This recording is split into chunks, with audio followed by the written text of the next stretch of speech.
This, guys, another fantastic weekend for USMNT abroad. A very good weekend. Lots of exciting things happening. Lots of players on fire. How about you guys? Who's pumped? Who's psyched? Who's excited as we enter the winter solstice? No napping for me today, Riri. Or BMR. Or taking a dump. Taking a dump probably more accurate than napping or auditioning for a Marvel film. Cubana Maker. Hey, yo, what's up? Rogelio, Matt, what you guys been up to? How's your weekend going? Damn good weekend, if you ask me. Not perfect, but pretty damn good overall, I'd say. I'm doing good, Cubana Maker. How are you? What's up? I'm not sure how you even classify a goal as world class. That's a good question because Tom asked earlier, was Pulisic's goal world class? Guys, we're going to have the USMNT top 10, and then as always, we're going to have a call-in show afterwards. We're half an hour early today because I have to go do something after this. So I just, preponed it to half an hour earlier.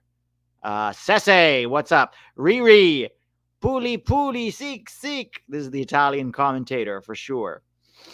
Pete, thoughts on Richards as a CDM? I thought he did pretty well. He was partially responsible for West Ham's first goal. I think it was his first goal. Was it the first goal that West Ham scored? Anyway, a goal that West Ham scored, he was responsible for partially. Other than that, I thought he did okay. So look, whatever gets him on the field for Palace, we'll take it. For us, he's a center back, but if Palace wants to use him as a CDM, why the hell not? Matthew Dupaquier, it was a world-class first touch. Yeah, everything about that goal was world-class from Pulisic. Taking it down, 3 players putting pressure on him, managed to evade them all. Very clever, really nice finish. Kudus got him on that goal. Yeah, it was Kudus for West Ham. Fully on track to have a great season, says Judgmental Deity. Yeah, 7 goal contributions already after about 800 minutes. He's already surpassed Chuki's goal contribution total for Napoli last season. He's already surpassed it, and it's only the first week of December. BMR says, I thought a more experienced CDM would have covered the area where a goal came from, but also Johnson could have done better despite the deflection. Yeah, look, that's why I said partially responsible. Overall, he's starting in the Premier League, started today. Hopefully that continues, even if it's as a, defensive midfielder. To be honest, that might sharpen up his passing even more. So I don't hate it. Rumors of Chris Richards to PSV or Feyenoord. Yeah, I don't know. I guess if he's still not playing for Palace, then yes. But, what if they start using him as a central defensive midfielder? Then he should stay and play in the Premier League, right? So, yeah. What's up? Let's get started on this. Griffin Yao. Not Griffin Dorsey, Houston fans were very upset with me this week because I dared to suggest that their current favorite, Griffin Dorsey, had neither the technical ability nor the skill nor even anything remotely required to be a USMNT right back. And this angered the Houston fans. Not all of them, some of them were very angry with me on Twitter. Here's the thing. When you're a Houston fan, you're used to being the shit of a shit league for a long time.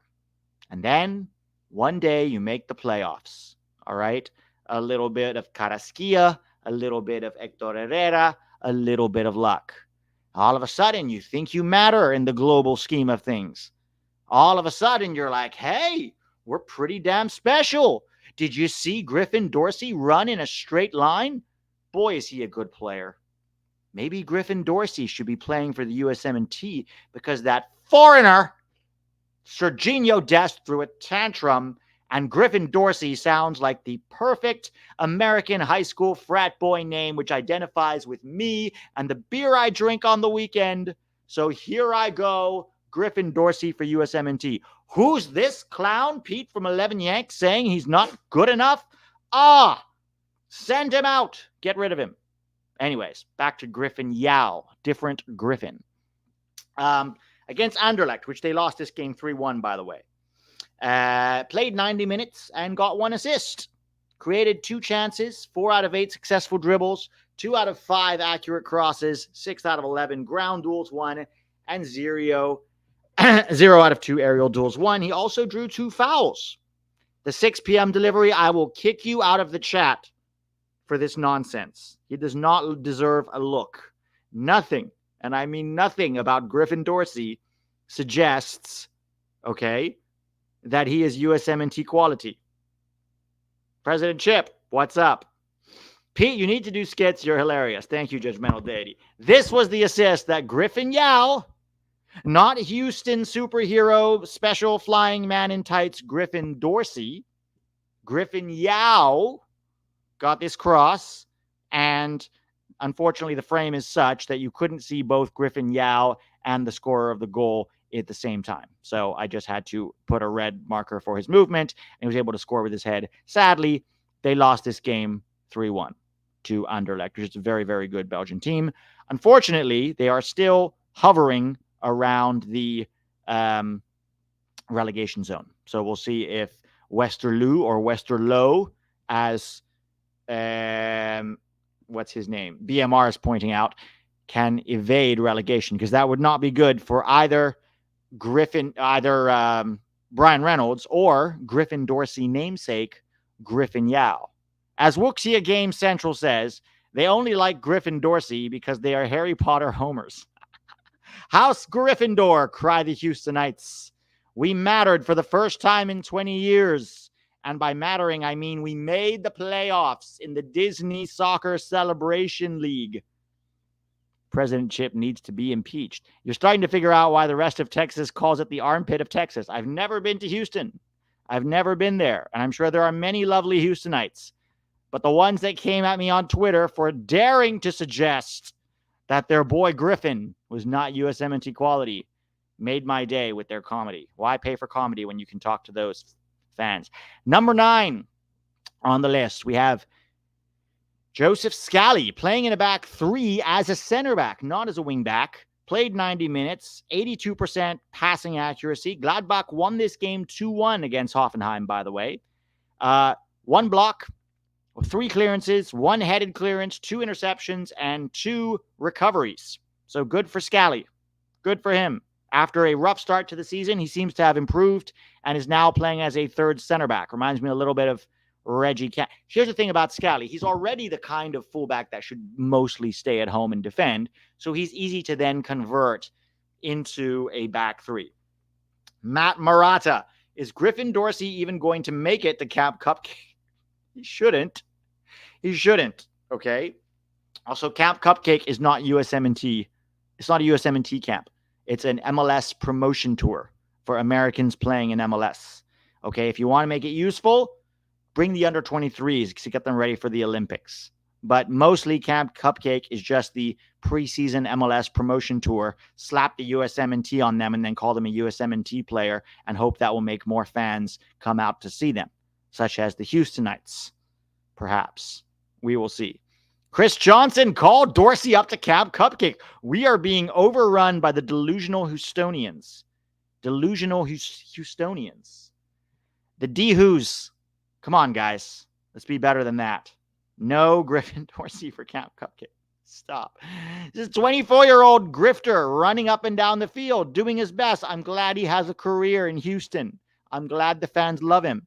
I'm glad that Houston's paying attention to the Dynamo for the first time since it was conceived, right? Those fair weather fans, they never make the playoffs. Then they make the playoffs, and all of a sudden they start filling up that stadium and running around cheering. It's like I've watched 4 soccer games since the Houston Dynamo was founded way back in 2000, God knows what.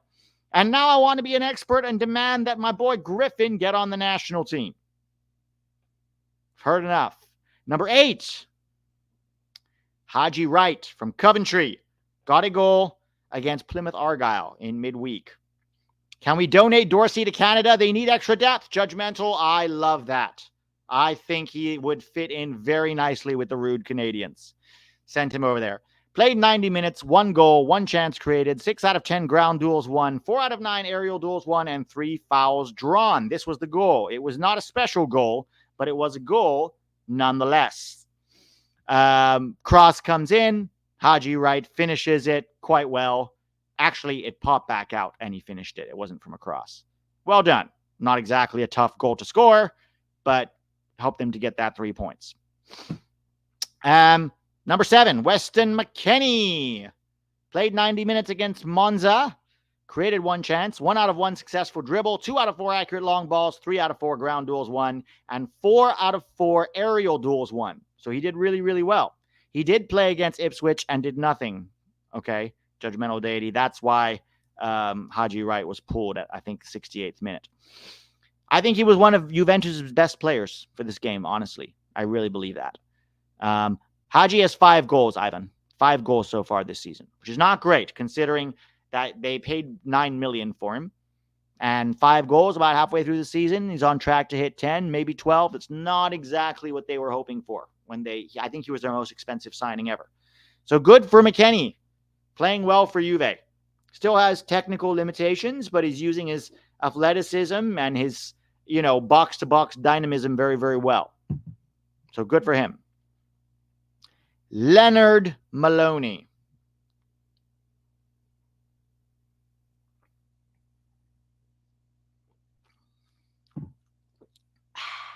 Leonard Maloney from Heidenheim. They did lose this game 2-1 to RB Leipzig. He only played 68 minutes in this game, but he did get 1 assist, and it was a good assist too. He helped to win the ball in midfield, and the direct sequence after that led to a corner. From the corner, he got the flick-on header for the goal. 1 assist, 1 out of 1 tackles won, 4 clearances, 2 headed clearances, 4 recoveries, 2 out of 5 ground duels won, and 1 out of 2 aerial duels won. For those of you saying I've still never seen Leonard Maloney play, from what I've seen of him, he looks like a poor man's Tyler Adams. Not very good on the ball. In fact, quite poor on the ball, but works hard. Chris Johnson, I can't tell if you're trolling, but let's stop with the Griffin Dorsey propaganda. He works very hard, and he, breaks up play, and he makes tackles. I just don't think he's a very good 6 in terms of having the ball or having possession.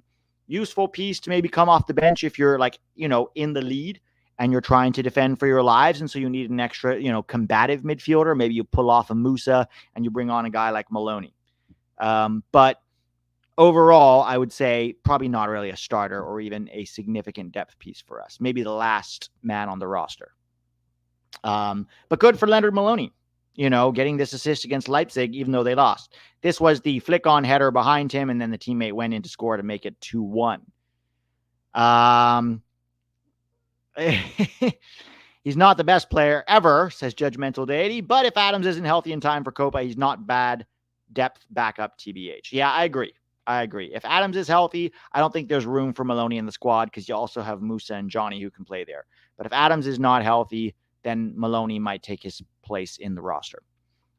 Or he could also be an emergency center back. He used to be a center back for Dortmund's youth teams. So as an emergency center back, he can cover both positions pretty well. I think you're underestimating Maloney. I disagree. I think I am not. Wuxia. Games Central. All right, number 5, Sergino Dest. Mainly for his assist against Sevilla, an assist that allowed PSV to make it out of their Champions League groups which nobody, including me, thought they would do.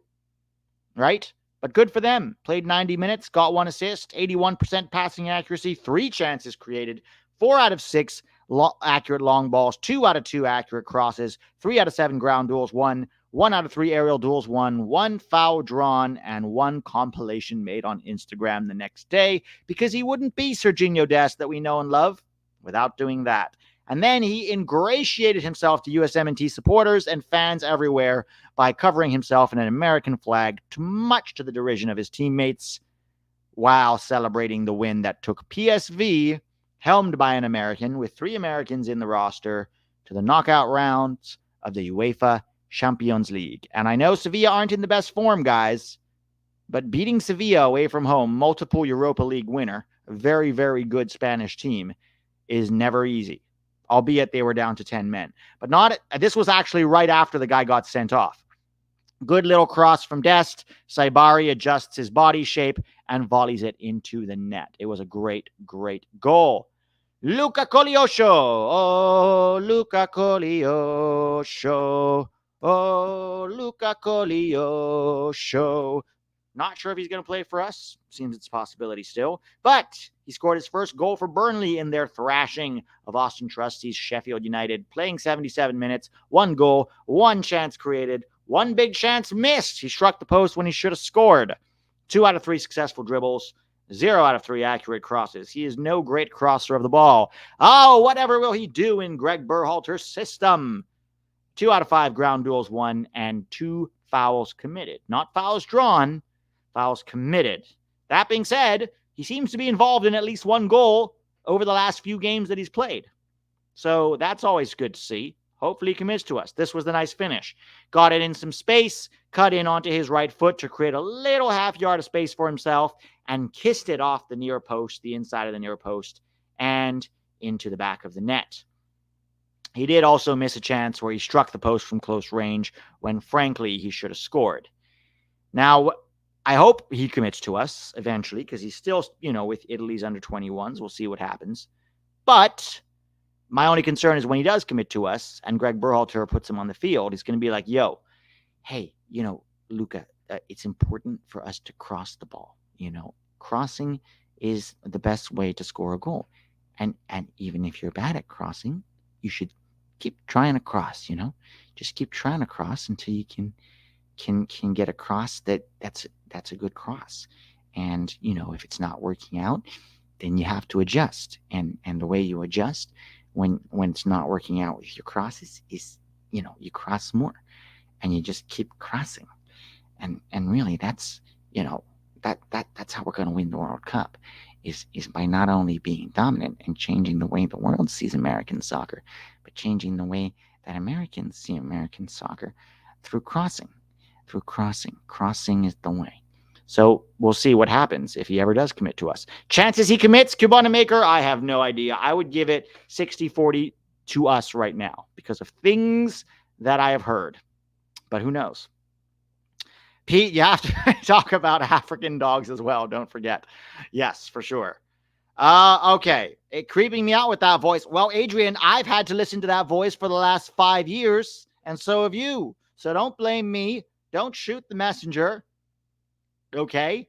Mikisco, even your impersonation of Triple G is making me mad.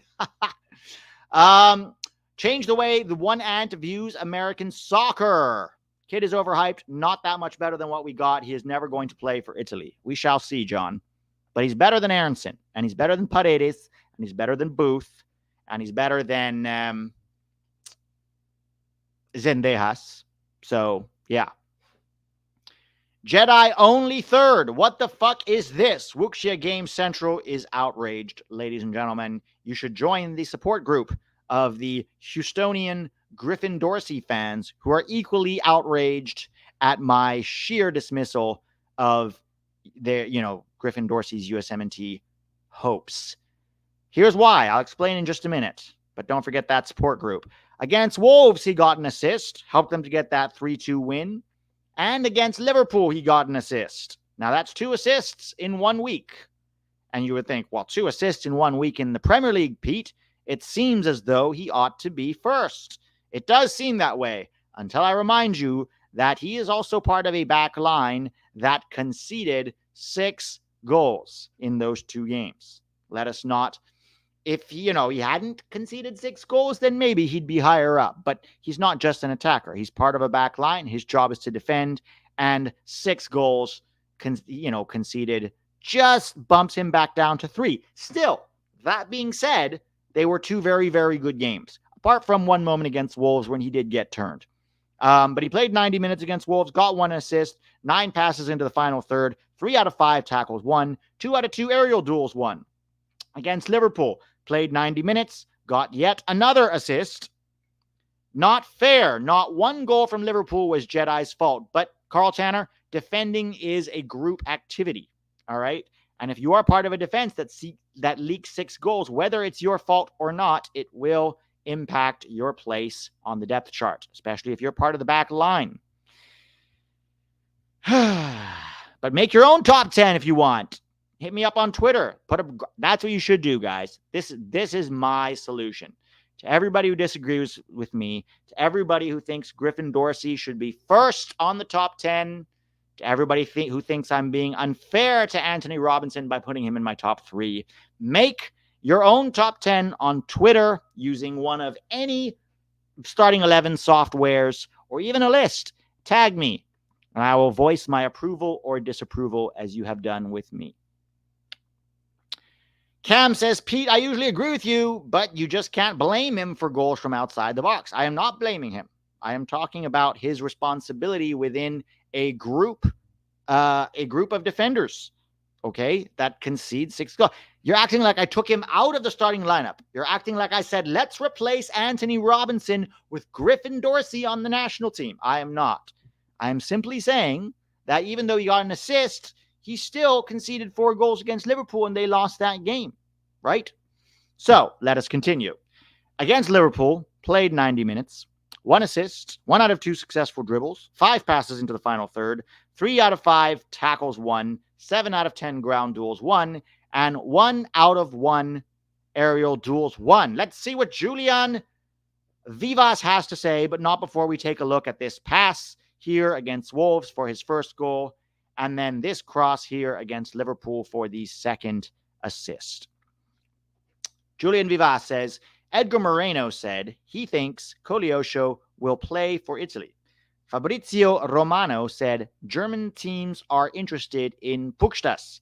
What do you think? I have heard that there have been conversations between Greg Berhalter and Koleosho, and that Koleosho has not fully made up his mind, but that for now he is happy with Italy, but open to changing his mind in the future. This is what I have heard. I don't know who Edgar's sources are, so I can't really comment on them. Sometimes Edgar is reliable and has some good sources, sometimes not. So it's hard to say. Edgar overall is a good guy. Fabrizio Romano said that there's interest in Puskás. Good for Puskás. You know, he's 19 years old. There are teams that like him. German teams can mean a lot of things. It could be a Bundesliga team. It could be a 2 Bundesliga team. I heard about Arsenal. I think that's a load of nonsense. And to be honest, I wouldn't want him to go to Arsenal anytime soon because he's not an Arsenal player, a level player, at least not right now, unless, you know, Arsenal buys him and loans him out. For me, the best way is the Eredivisie right now. Like the next upgrade from, you know, the Croatian league for him would be somewhere in the Netherlands, and let's see how he does there. But these massive jumps to Arsenal or the Bundesliga, those are big jumps, and he's still very, very young and, you know, needs to have a really solid, consistent season in Croatia, right? Just came back from injury, seems to be doing well again, but let's pump the brakes a little bit and not get too excited. So hopefully that answers your question. Julian Vivas moving up to second. Christian Pulisic for Milan. But Pete, none of the goals that Milan scored were Christian Pulisic's fault. Why is he second on the list? I don't know, because he is. 78 minutes, scored 1 goal, 2 chances created, 3 out of 3 successful dribbles, 2 out of 3 accurate crosses, 5 out of 7 ground duels won, 1 out of 1 aerial duels won, and 1 foul drawn. A very, very good game from our boy, Christian Pulisic. Albeit versus Frosinone, okay? They are still, you know, quite a poor team in Serie A. But overall, it takes Christian Pulisic to 7 goal contributions in about 800 minutes so far this season, proving once again that Pulisic is the kind of player that if you trust him, if you don't overreact to poor moments, if you don't overreact to a bad game or moments of frustration or poor, you know, decision making, on the overall, if you let him play, if you let him cook, if you let him don his chef's hat and his apron and throw him in the kitchen and leave him there, sooner rather than later, on the overall, his performances will benefit your club. This is the truth. At Chelsea, you didn't have that, right? It was, oh, you had a bad day. You sit on the bench. You stay on the bench till we fire the coach. Then you come in for just 9 minutes. And if you don't score, you're on the bench again because you had a bad day. Okay? That was the situation at Chelsea. However, over at Milan, it's a different story. Partially because Leao is injured, but partially also because he's one of their better players and has been one of their better attackers this season for sure. So you leave him there. It's okay to have a bad game. Most players in the world have a bad game. Chelsea overreacted to a lot of them. Okay? There you go. Bam. You have a bad, that's fine. You come back, you do better. All right. In fact, Christian Pulisic is a streaky player sometimes because of his confidence. Sometimes it goes down and affects his game. I expect now that he had a very, very good game against Frosinone, watch the next 2, 3, 4 games. You're going to have a lot of great Christian Pulisic stuff. That's usually how it works with Pulisic. And he is still on course to hit 20 goal contributions on the season, so long as he stays healthy and so long as they continue to play him. Pete, you do improv, don't you? I do not do improv. I tried doing improv when I was in Chicago. I actually studied improv at Second City. However, and I mean no offense to all my improv brothers and sisters around the world and in the chat. However, I found improv people to be enthusiastic constantly, 100% of the time enthusiastic. And while I can appreciate enthusiasm, I myself am an enthusiastic man. I have to say that there are times when too much enthusiasm can be wearisome for me personally, although I begrudge nobody constant enthusiasm. I found it wearisome at times. Not to mention, I don't really want to do improv. I'm an actor / soccer fan. Okay. Don't try out for singing parts. Chris Johnson, how dare you? You are simply angry because I have debunked your love for Griffin Dorsey and his USMNT opportunities. So you are coming after me personally, and I shan't stand for this slander. If you aren't enthusiastic, you aren't trying. That is true. That is true. Apologize to Berhalter or lose your platform. Berhalter, number 1 fan, Leadership Council founder. Well, I shan't apologize to him for any reason. Pete to play Jean Valjean. I don't think so. But that was Christian Pulisic, and this was the goal. Obviously, this is the tail end of the goal. Anybody who wants to see the full goal must subscribe to Patreon. $3 a month, guys. $3 a month. And every week I do the top 10 in full, complete with highlights and slow-mo and analysis. So if you want to see that, you must go there. What is a plat? I think it meant platform. So that was Christian Pulisic's goal. The touch, the takedown, the ability to run away from 3 defenders to keep the ball. It almost looked like he lost it when they got between him and the goal, but then his ability to chip them over not only the keeper, but also 2 defenders. It was absolutely magnificent, and I was driving when this goal happened, and I got the notification. I was excited, but I went to brunch with some friends, and then I saw the goal, and I lost it in a patio in Los Angeles, and everyone was angry at me for losing it. But I did not care, much like I do not care about the Griffin Dorsey simps. Perhaps the best or most important goal that a USMNT player has ever scored in the Champions League. Maybe not as important as Christian Pulisic's goal against Real Madrid in the semifinal of that fateful 2021 Champions League tournament. But Ricardo Pepi, an excellent finish against Sevilla with only 8 minutes on the field. And it wasn't just the goal. It was the setup to the goal. There it is. He had Sergio Ramos, a veteran of many, many Champions League nights, on his back. He receives the ball from Gustil, and rather than try to take it down, control it, turn, he simply flicked it with the outside of his boot in casual Pepi form, outside of his boot, spun around Sergio Ramos. Now, albeit Sergio Ramos is ready to check in to a senior citizens facility soon, but He still did well to make a run into the box. Gustil continued his run with the ball down the left. The cross was put into the box, and Pepi got not only behind it, but got the angle right to head it back in the direction where it came, into the corner of the net in extra time of an important game. And here we go. 3-2. Later on that day, Arsenal beat Lens in order to help PSV qualify for the Champions League knockout round. Now, let me tell you guys, when this happened on Twitter, many people came out of the woodwork to say, how on earth did Greg Berhalter not bring this guy to the World Cup and instead brought Jesus Ferreira? And the soccer dads and the Berhalter simps also came out of the woodwork to say, at the time, Pepi was in a goal drought and hadn't scored a goal for a year, leading Berhalter to not bring him. Once again, they are trying to rewrite history because you dared to criticize their bald savior, Greg Berhalter. The truth is, for half a season before the World Cup, Ricardo Pepi had scored 7 goals and 2 assists for Groningen leading up to the World Cup. Meanwhile, Jesus Ferreira had disappeared in the first meaningful games that he had played all year in MLS, in the Dallas playoffs. You remember those Dallas playoffs and how terrible he was? He was so bad, they moved him to left back when they most needed a goal. That's how bad he was.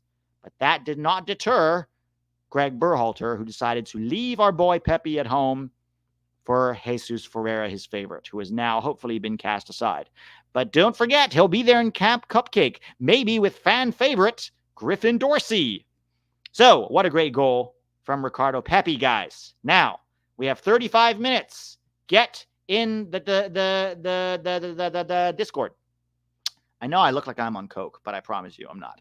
I don't know if I can say Coke on YouTube, can I? I meant Coca-Cola YouTube. Relax. So, Ferreira can play more positions on the field. Yes, correct. He can play any position for the opponent. Good point, Berhalter. I'm in the channel. Let's see. Is there anybody? There is nobody in the waiting room. Maybe we won't have a call-in show today. Let's see. President Chip, are you monitoring what's happening over here? Nobody wants to speak with me. Houston fans, Chris Johnson, now is your chance to give me your case, to make your case for why you think Griffin Dorsey should be a USMNT fan. People who love Antonee Robinson, who think he should have been higher in the top 10. Now is your chance. Let's see here. A couple of thoughts. Go to mid-table La Liga club. Gio to mid-table La Liga club in Jan. Potentially. Real Sociedad has been offered as a destination. I would take it.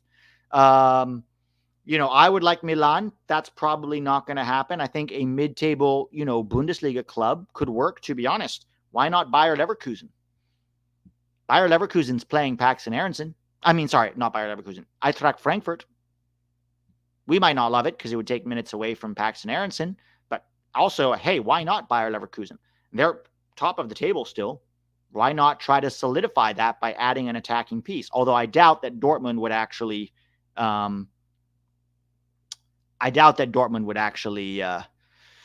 him go to a title rival. Because you need him there to sit on the bench. Okay, today, guys, I lost my shit today. All right? They need a goal. It's 1-1 with Bayer Leverkusen. They need a goal. So what do? Terzic, the surfer dude from Dortmund, takes off Marco Reus and he brings on the Belgian right back, Thomas Meunier. Thomas Meunier, a right back. They needed a goal. Okay? Thomas Meunier. Paxton Aronson made his debut today with Frankfurt. He's been playing for Frankfurt for quite a while now. He didn't do good from he was pulled at halftime. He was largely uninvolved, although to be fair to Paxton, he was also playing wide.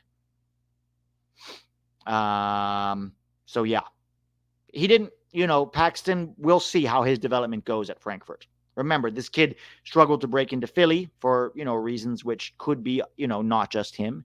And I think generally going to the Bundesliga is going to help his game, but how good he can be and what his ceiling is, we'll see. Roldan is greater than Pele. Has anyone seen Berhalter and the Aaron Long for 2026 account in the same room at the same time? I don't think so. Pete, the room is full. People are waiting. Oh, there we are. Oh, yeah, it is full. All right. Let's bring them up here. Scuffed banned me from their Discord, so I deleted the app. Why did they ban you from their Discord? Let's see here. Let me pull this. I'll bring Discord in. Disclaimer, I am not responsible for what people say in the Discord chat. If you see something that offends you, speak with your therapist, but do not sue 11 Yanks or any of its subsidiaries, for we are not responsible for what people say in the Discord chat. First up, we have Sheikh Alexi. Oh, this ought to be a riot. Sheikh Alexi, what's up? Hang on. Sheikh Alexi, what's up? Sheikh Alexi, hello. Hey, how you doing? Good. I'm listening to the video and your voice at the same time. It's kind of confusing. Yeah, you gotta put the YouTube on mute or something, otherwise it'll echo. Oh, I just realized I was behind on the YouTube. My bad. Sorry, I'm new. I'm just here because I'm just here so I can find. Honestly, they kind of bullied me into coming on, but I just wanted to say, first off, we got to talk about Christian Roldan, man. First of all, like, you got Seattle Sounders this year. We got to talk about Christian Roldan. We got to talk about Christian Roldan. Okay. In Trinidad, the second leg, our team had zero dog in them. They had no drive, because these were the players, Reyna, Musa, Balogun, Pepi. They were all just going to go back to their clubs in a couple of days. All they had to do was not lose 4-0, 5-1, right? That's all they had to do. And we had no one that was like, I care about this game because I never get called. And we had no one that cared about that much. So I think Roldan should have been in that game. Really made a difference, because Roldan with Seattle this year, when he came back from injury, Seattle was a different team. Just like on the ball, their skills on the ball, their ability to attack and transition, their ability to defend as a team. He completely revamped that team just coming back. I feel like he would have been useful there as well. So could have Morris. I mean, Morris had a great game against LAFC, didn't score. But having those guys, I know they're not like popular, but having those guys kind of in form as well, I think we could use them against Trinidad. The other thing too is there's been a lot of chatter about Greg, not making good tactical decisions in different games. I guess I just think, again, if you're away to Trinidad, Sergino Dest gets a red card, right? Which everyone says, okay, we'll pull off a forward, right? Well, put yourself in his shoes. You have Pepi, who, in my opinion, deserves more time than he's been getting, because every time he goes on, he scores, right? So, like, how do you take off Pepi? Reward him with more time. Then you have Balogun, who needs more goals, let's be honest, for the national team. So he's maybe not super high on confidence in that moment. So why not just keep them both on? And if we get scored a couple times, which we did, we're still going to Copa America. It doesn't really matter that much, right? And then best case scenario, they cook and score goals. They didn't score goals. Obviously, it went bad, but it didn't go so bad that we're out of Copa America, right? So I think the overall point is Greg did everything right in that game, in my opinion, and I would have done anything different. All right. So are you done? Yeah, for now. Okay. So both Roldan and Morris, to address your first question, have had multiple opportunities to impress for the USMNT and haven't. They aren't USMNT level. They aren't USMNT quality, no matter how much dog you think they have. If you have the opinion that they should be there, that's fine. I'd say you're at this point probably in the minority. I'm in the minority, but like who would you take over them? Over Roldan? Literally everybody like, who was there. Trust? What do you mean? Who would I take over them? Well, yeah, but like who would you actually trust that has intangibles over him, right? Because the fact is, wait, what Luka intangibles are you talking about? Yeah, just like leadership vibe, like the ability to, So actually my change point to you was that he had an opportunity for many, many years and over 30 caps to demonstrate these leadership vibes. Okay. And he was found wanting over and over again. Yeah, so your argument I'm not saying no, let me finish. I listened to you. Let me finish. Okay.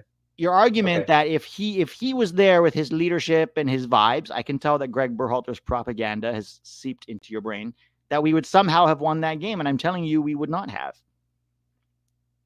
Right. But my point is, though, going back to argument about like, oh, he had his chances. I'm not saying you call Perdon all the time. Perdon's not one of our best 8 midfielders, probably, right? I'm just saying, though, in a game like that, the players don't care. The top players, they don't care. They have no reason to care. Do you have any evidence that they don't care? Or are you just making that up? Well, I'm just philosophizing, right? Because if I'm a player, and I'm playing in Europe, getting paid millions of dollars in Europe, in the Champions League or whatever, why would I care about going on a bush plane to Trinidad? I've been to Trinidad a couple times. I don't know. That might great speak country. more to you. That might speak more to your mentality than theirs, because you're saying because I feel this certain way, they feel that way too. Well, the point is, all they had to do was not lose 4-0, right? That was all they had to do.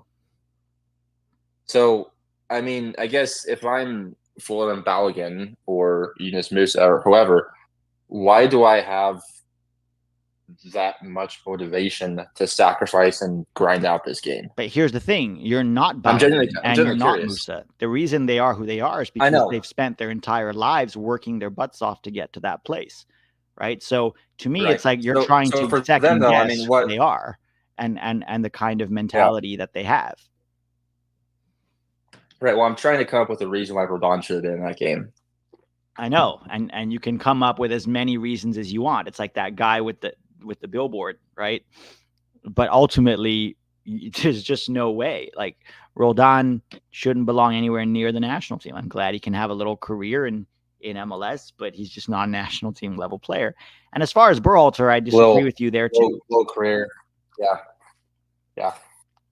I agree with you there too. I disagree with you there about Greg Berhalter too, because I don't think he did everything right in that game. Okay. I think but he didn't do everything wrong either. Did he do everything wrong? No, I don't think so. But having a plan B when you have a red card. Okay, this is normal. This is a normal part of coaching. All right. If his plan B was to pull off a midfielder and then wait too long to adjust after they scored 2 goals on us, then that's not having a plan B. Right.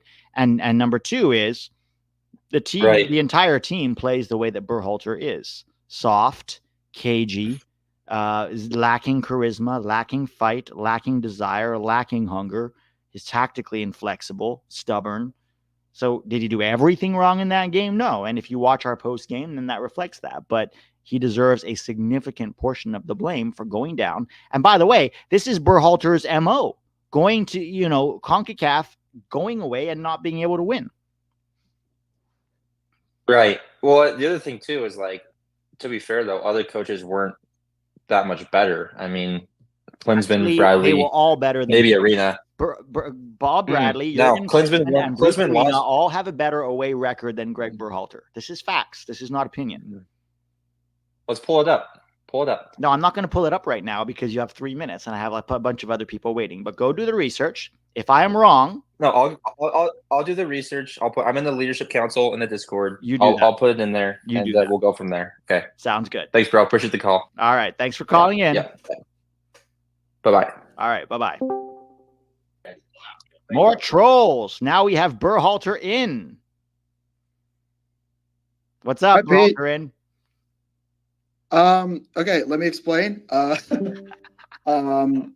This is the I'm not Berhalter in. My name was changed initially from Berhalter out forever, and then I had a one overnight sleep later, and I see my username got changed to Berhalter in. And you can't change it back. That's not me. You good? Was it your buddies, your friends, a sleepover? How old are you? Still having sleepovers? No, I'm not having sleepovers. It's actually the work of the everybody that you're seeing that has LC on it. They're just doing a little trolling. I really could care less. Okay. So yeah, it's basically I don't know. I guess Chip was acting devious one night, and it's just like, and I was like, let's change this guy's name, and I'm like, I'm too lazy to argue or change the name, but I am a staunch believer in BJ Callahan. Hence my profile picture. Gotcha. All right. Gotcha. All So right, yeah, um, I was just wondering. I don't know if you've heard of Dead Ball TV, but it's Yes. basically this like. Oh, you've heard of Dead Ball TV? Okay. Yes. Have you seen the tweet by Jack of Dead Ball TV that said he did a CONCACAF Best 11 and there's only one American in it? I haven't seen that tweet, but that sounds like an El Tree fan trying to cope with the state of their federation and their player pool. Yeah. I exited out of Twitter, but yeah. But did you? But yeah, Attack saw it, and he then had he went up on lineup 11, and he did he came up with his own best 11, and it had, I think, mostly Americans minus Davies. And I'm going to be real quick here. I know I got 3 minutes, so I'm just like frantically scrolling to try to find his best 11. Okay, it had Keylor Navas, Alphonso Davies, Ethan Pinnock, Edson Alvarez, and Leon Bailey. Hang on, and then those are just tell me his starting 11 from back to front. Okay, so goalkeeper he had Keylor Navas. This is Filippo. Sure. Goalkeeper he has Keylor Navas.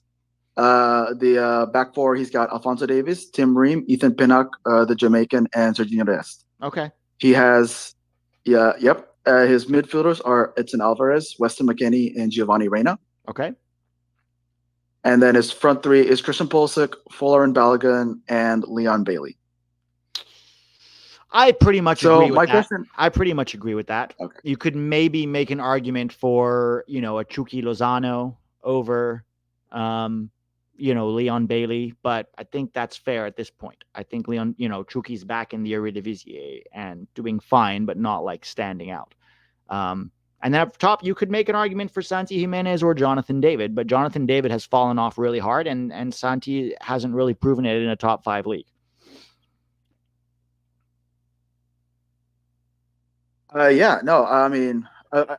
David, I believe, did score a goal earlier today, so hopefully it leads to a run of form back for him. But I will say, we were talking about Houston, and you were like trash talking folks of Griffin Dorsey. My question is, it's about another Houston Dynamo guy, Carrasquilla. Yes. Would you say he's a valid option here for the Ross in the best 11? Not yet, no. No, he's a good MLS player and a good player for Panama, but I mean, look at that midfield. You're talking about Gio Reyna, Weston McKennie, and Edson Alvarez. Like, Carrasquilla is nowhere near that level yet. Could he get there one day? Maybe, but not yet. Okay, yeah, that was just on my mind all week. I guess kind of leading up to here. I just thought that I guess my last question is, if you were to do CONCACAF Best 11, like, would you basically have mirrored Filippo's? But it sounds like you answered the question. So yeah, very similar for sure. Very similar. Awesome. Well, basically that's all the time I have. There's a lot of other guys out there. I'll let them get their pieces in. But it was great talking with you again, Pete. No worries, man. Thanks so much for what was your name? Well, my name is Lewis. I'm on here. My name got changed to Berhalter Inn without my permission. I'm too lazy to change it, but yeah, it's Lewis. Okay. You'll see me with a BJ Callahan profile photo. Sounds good. Thank you, Lewis. Have a good one. Yeah, take care. Yeah, have a good one. All right. So, Thiago Martin, how are you, Thiago? Thiago, you there? Hey there. Can you hear me, Pete? Yes, Hello, I can hear Pete? you, Thiago. How are you? I'm just 1 second. My YouTube is on. Yes, I am. Can you hear me? Yep. Yeah, I can hear you. Go ahead. I think my YouTube also. Yeah, I just well, okay, now I close. Anyways, no, I mean you just call us for Discord, and then suddenly there are a bunch of people. That was very funny. Yeah, that's fine. That's Uh, fine. my question is the roster for the US national team for Olympics out yet? Sorry, say that one more time. Okay, the Olympics, the Western national team is the team that is going to play is out yet. The No, the names, Olympic the league. roster will not drop until a month before the Olympics, Thiago.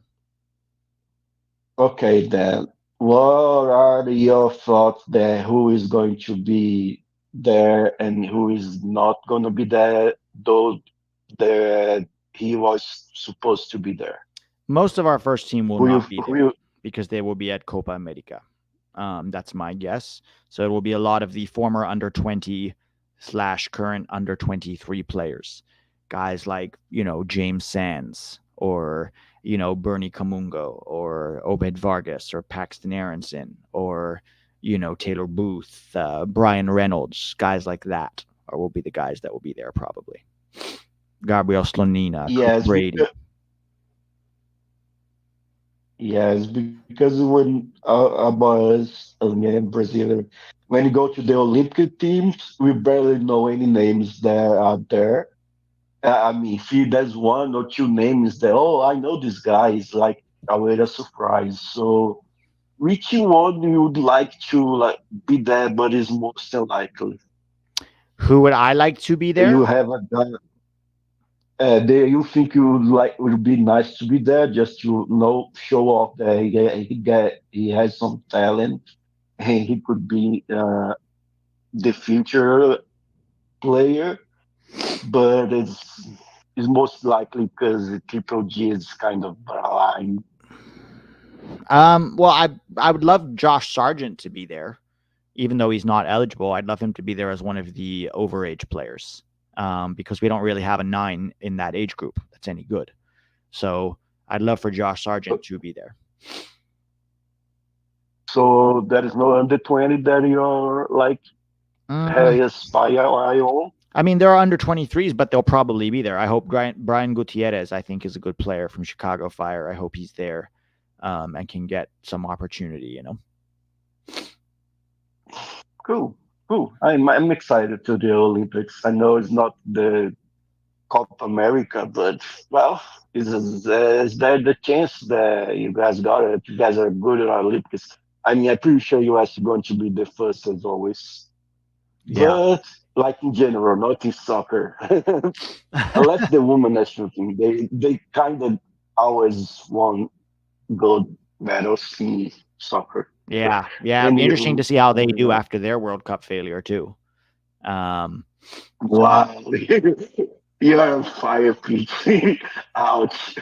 No, they were very bad at the World Cup. We have higher expectations for them than we do for the men, right? Because of where they, so we have higher expectations. If you get knocked out in the second round, that's a failure. The same way that if Brazil got knocked out in the second round, the men's team, that would be considered a big failure. No? The last Women Cup was terrible for us American and US, for us Brazilian and Americans. But the worst of the women national team that I thought was the pause conversation that the captain had, the interview that she said that the Canada hadn't played for or as another team, I don't remember, but they say, oh no, they were not playing fair, they were team defense, and that's not how you're supposed to play the game, blah, blah, blah, yada, yada. I felt so pathetic. Oh, yeah. With that laugh. I don't know if you saw the interview, but anyway, I recommend it if you want to do a good laugh. Yeah. Sounds good. Anyway, there's a lot of people there, so no problem. Good to see you. Yeah, thanks for calling, Thiago. I'll talk to you soon. All right, Ryujin Cesar. What's up? Hey, P, can you hear me? Yep, I can hear you. Oh, perfect. Yeah, first off, I just want to say I'm a big fan of the show. It's cool that you do a call-in. Not most creators do that, so that's pretty cool. Oh, thanks. So, yeah, my question basically was just kind of see a playoff scenario for you. So when the Copa America comes, would you rather have us crash out, which leads to getting rid of Berhalter, or would you rather have us luck into the semifinal, but then ultimately leave meaning that Berhalter stays until 2026? That's a good question, man. Here's my problem. I don't believe, even if we crash out in Copa America, I don't believe they're going to fire Berhalter. So, and that informs my answer, part one. And part two is I can't root against the U.S. Like, that's my team, So, yeah. as much as I understand where you're coming from, right? That like long term, would it be better for the 2026 World Cup if we crash out of Copa America? It's like, well, even if we do crash out of Copa America, Berhalter might stay. So it's not something you can hang your hat on. Yeah. But if it were to assure Berhalter getting, being let go, ooh, I mean, it's kind of tempting now. It's tough. It's tempting. Yeah, if it like 100% assures that he's gonna be, let go, I'm gonna just look away and it is what it is kind of thing, because Berhalter is really just not it. The overall good. That's how badly good. I want Berhalter to be out. What do you guys in the chat think? Let me know what your thoughts. If you were sure that Berhalter would be fired after Copa America, what level of crashing out are we talking about? Like first round crash out? Like we get paired up with Uruguay in our table, and we don't advance to the out of our group. Yeah, dude, he better. That's what I think it would take. Group. What was that? He'd better get fired if we don't get out of our group. Oh yeah, that's what I'm saying. I mean, I think that's what it would have to take, because once we advance to the quarters, I think it's automatic. He's gonna go 2026. Yeah, I agree. Which sucks because out of the group, it doesn't matter. Berhalter's good, but Berhalter's it's not that he's good at all. It's just that he has the best players of all time in United States history. So that's why obviously he's gonna be the winningest coach with the best players that we ever had of all time. The bare minimum. Yeah, exactly. That's like, if there's the auto, like the movie of his life, like Berhalter, the bare minimum with the best. That would be the like tagline of the movie. That's perfect. That's a perfect title right there, definitely. Do you mind if I ask one more question before? Yeah, real quick. You guys sign off? So I know you're really hyped, or everyone is hyped about the 2026 World Cup, just because it's going to be here in the United States, and our players are going to be pretty so at least most of them are going to be in the prime of their careers. But I'm kind of more excited about 2030 if you ask me, just because I mean with Gio, Balogun and Musa, they're going to be in their primes during that time. Because I think in 2026. I don't think they'll be in their primes. They'll be 22, 23? Yeah, well, they'll be 23. So Pepi, Musa, Scally, and Gio will all be 23. Balogun will be 24. Yeah. So they're like barely getting to their prime, where I feel like in 2030, they're going to be, at the pinnacle. So that's why I'm a little bit more excited for 2030. Obviously, I'm excited for 2026. I have high expectations, but I think that 2031 is, I mean, personally, I think that's where we're going to go the farthest, and we're going to achieve bigger heights than we were ever achieved before. So yeah. The problem with 2030 is that some of the other guys will be way past their prime. It seems like Pulisic and McKennie, for example. In 2030, they're going to be in their early 30s. So still possible that they could be playing, but that probably I wouldn't say they're their best. Yeah, I feel like they'll be tilling it off by that for sure. But we don't know who out of the under 17s now could end up becoming something, or what kid comes out of nowhere, or what dual nat you know what I mean? So who knows by 2030 who we'll have. No, yeah, most definitely. But yeah, that's all I have for you today. No worries, man. Thanks for calling in. Yeah, have a good one. Bye. Fumar Mota, how are you, man? But yeah, that's all I have for you today. No worries, man. Thanks. I can't really hear you. Can you get closer to your mic somehow? Can you hear me? Hello? Pete, can you hear me? Yeah, just try to get as close to your mic as you can.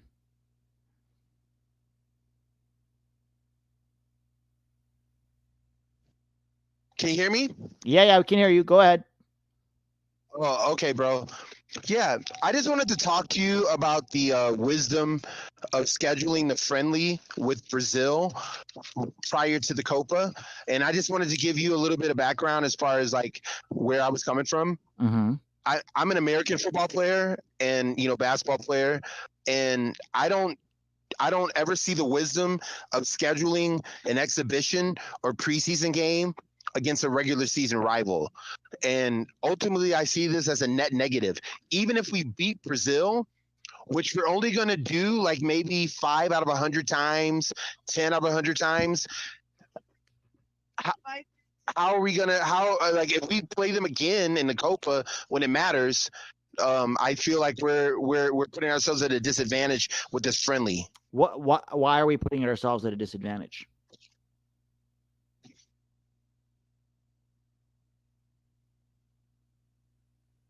Fumar, you there? What's that? Why are we putting ourselves at a disadvantage? What's the logic? Well, I feel like playing a team twice in that short time span is going to give them an advantage. Like, so even if we win the friendly, then Brazil's going to be able to adjust. If we surprise them, like say 3 in the back and really take the game to them. If we bunker in the friendly, I don't see any point in playing them. So I really don't feel like there's a solid middle ground as far as the advantage to playing them so close to the Copa. I think the problem is we haven't really been tested against good South American opposition, right? So, getting a, game against Brazil before the Copa is a good test for where we are at, even if it's a friendly, And to be honest, as far as Brazil adjusting, like they have us on tape. Everybody knows how we play. I don't think if they play us, they're going to go, oh, now we know what they're going to do. They can see what we're going to do regardless. Personally, I think it's a net positive because we need to be playing against tougher opponents and particularly practicing playing against them in a low block, which is not something that Greg is very good at. So that's what you see this as, is like a practice run for the low block and like kind of nullify our attacking prowess and like kind of give them a preparation game for when it really matters in the low block. Yeah. I mean, that's what I would hope it would be, but knowing Greg, it's probably just going to be, guys, let's go get them. Let's just be African dogs and bark our way out of this game. Like that's probably what Greg is going to do. It should be an opportunity to try, maybe not a low block, but a conservative game plan against Brazil that highlights our strengths, playing in transition and tries to cover for their strengths, right? Tries to find ways to nullify their attacking threat. Okay. Yeah. I mean, as usual, I respect your feedback. I just was staunchly opposed to, even giving them the opportunity to get a preview of our game plan when it mattered. And then, and I feel like even if we win, because we're not, I feel it's going to be difficult to beat Brazil twice in a row. So if we win the friendly, then we're burning one of our 10, 5 out of 100 wins. And so I just didn't see the wisdom in matching up with like Brazil, Argentina, Uruguay right before Copa. I would rather play against like maybe a CONCACAF, minnow, or even a CONCACAF team that has qualified and like and see where we're at versus, either getting ran over by Brazil or even sneaking a win and then we poke the bear when we play them again in a matter of a few weeks and they already know, what our game plan is to beat them. Yeah, I mean, look, here's the thing. We play CONCACAF nonstop all the time. I'm so tired of playing CONCACAF opponents, So I don't know if that's really the solution. It's not really going to help us. The result is less important in the friendly. It's more about, and look, we might get to a point where we never play Brazil. Like, that's just reality. We could get knocked out by an Ecuador or an Argentina or a Uruguay. So it's like, Do we play a minnow and then just rack up false confidence? I think we need practice playing against the best teams in the world, and we don't get that enough. I agree that it's probably not the best timing, but I still think I'd rather play Brazil than, a minnow or another CONCACAF opponent. Okay. No, I respect that. So, and I appreciate, the back and forth. And I hope you have a great day. And I hope everybody has a Merry Christmas in case I don't have the opportunity to wish that. Thank you. Appreciate it, Fumar. You too.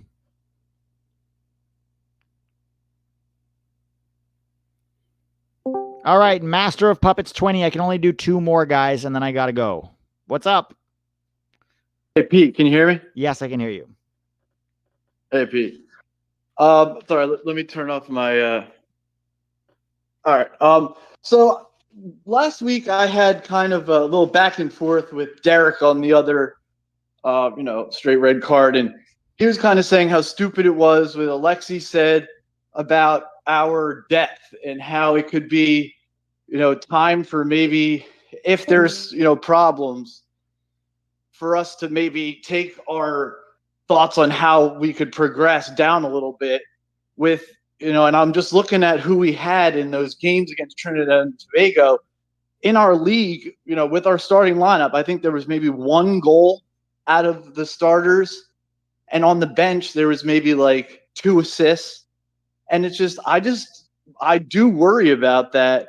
And I find, it hard to find the piece that we're missing. And I think that we're really missing that Gio role, that someone who can progress the ball through midfield and really, be a goal-scoring midfielder. And every time I see someone like Yunus or like that, they're just major flaws that they are missing that I'm just waiting for their progression to start. And I don't see it really taking that next level. What do you think?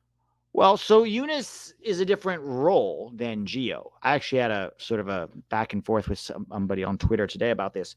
Gio is a creative attacking midfielder. Yunus is either a 6 or a box-to-box midfielder.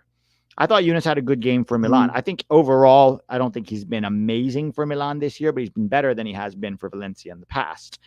But the point about 2 goals and assists off the bench, what was the point you were making? Is your point that we don't have good enough depth? I'm struggling to see if a Pulisic or, with Balogun, with what he's doing right now, really kind of struggling a little bit.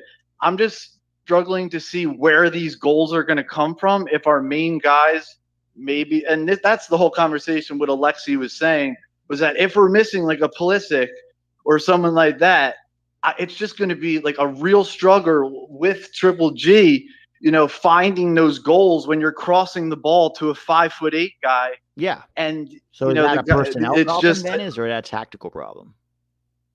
Well, it's just I'm that's what the whole thing was. Do we take our thoughts down on how far this team could go if we have these players in that system going into Copa or whatever? It's just like, I know that we have the players if it's like drawn out properly, but I'm just struggling. Like, I watch every game, with these players, and I just don't see that guy who is like, I never see one of our players minus Pulisic that is a game changer that you see on the field that they're going to give the ball to him and, make a win happen or whatever. Wait, and it's just, you Gio's see that on the better team. You don't think Gio's well, I mean, right now he could be that guy. I definitely think he could be that guy for us. But right now he can't even get, on the field, and that worries me. But I'm not talking about for the U.S. Hang on. Was he a game changer against Mexico and Canada in the Nations League? He was. Yeah. And that's what they're saying. Like, our top 3 guys, if one of them goes down, right, I just don't see this team being able to push through that loss. Yeah, certainly not.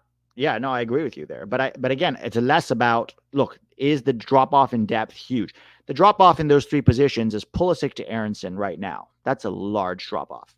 The drop-off from Gio to Malik, I'd say, is still not as big, but it's a big drop-off. And then I'd say the smallest drop-off is Balogun to Pepi. So there is some drop-off in all 3 of those positions, but I think it's exacerbated by the fact that Greg Berhalter is in charge. Like, already with the guys we have, he doesn't know how to use them properly. And so their quality often has to make up for very poor tactics, right? So then when you take away some of that quality, it makes the poor tactics even more glaring, if that makes sense. Oh, no, definitely. I completely agree. And that's why I think that to take away like a Gio and not have that game-changing midfielder, like you see like on AC Milan, you got like Reinders. He's that guy that's going to bring that ball up, push that ball up, and let Pulisic get it and do his thing.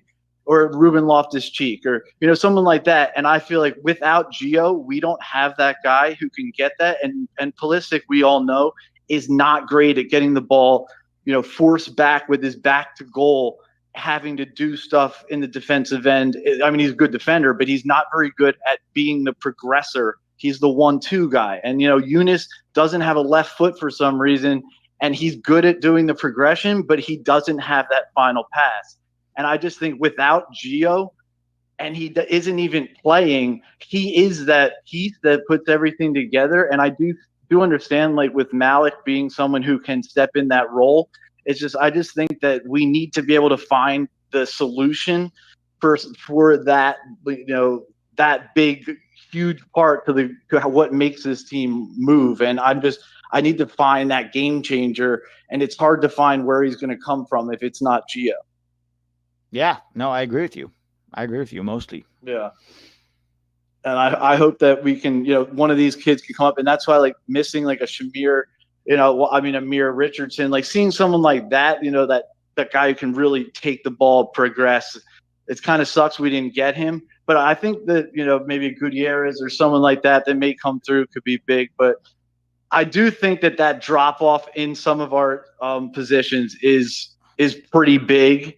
But, that's where it comes down to. And I didn't disagree with Alexi, but I do think that we as fans need to see that with Triple G and a possible with that way he plays, we may have to temper our expectations if something goes wrong. And like what he was saying about going out in the group stage, I think that's too early. But, it's just hard to find that the jigsaw that's going to make it work without Gio for me right now. Yeah, I'll say thanks, this, Pete. though. This might, everything Alexi Lala says is designed to cover for Triple G, right?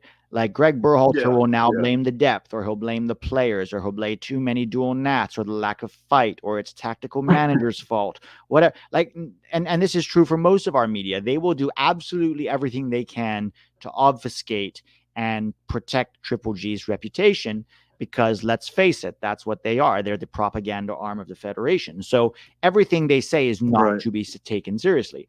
I do think we have depth issues. I do think we can find ways to cover for those depth issues and still be a very good team if we had a competent coach. But unfortunately, we don't. And I think you're right. Most of us, our expectations for Copa America are not huge, mostly because we know who we have in charge, Yeah. No, I completely agree with you. And Alexi pisses me off so much. And in that certain case, though, I really did start like putting the depth chart out there and just seeing like, we really don't have that world-class player that I think that we're missing to make this to take it to the next step. And if we get another Pulisic like player in the midfield, and it could be Gio, if he steps up, but I think maybe you can just take it from here and move, and I'll get off. But Gio needs a move, or he isn't gonna. I think he is gonna stale. His career is going to go stalemate if he doesn't get a move. Terzic does not rate him, and if he does not move from here on out, and I think if he waits until the summer after Copa, maybe if he does well, but his value is going down. I know it. Borussia Dortmund, they're starting to say we need, we're losing value. He needs to get loaned out or find somewhere to go because he's too talented to sit on the bench. Yeah. And but thanks, Pete, and appreciate it, and keep up the good work. Thanks, man. Thanks for calling in. All right, guys, I do have to get going here because I'm late for an engagement. So President Chip and Football Griff, Jeffrey, Judgmental Deity, I'll get you guys next time. President, maybe we can put them first on next Sunday. But I do have to run now. Apologize. I'm going to go. But guys, thanks for hanging. Smash that like button before you leave. And let's enjoy the good week that was for our USMNT guys, because we don't have them enough. All right, guys, talk soon.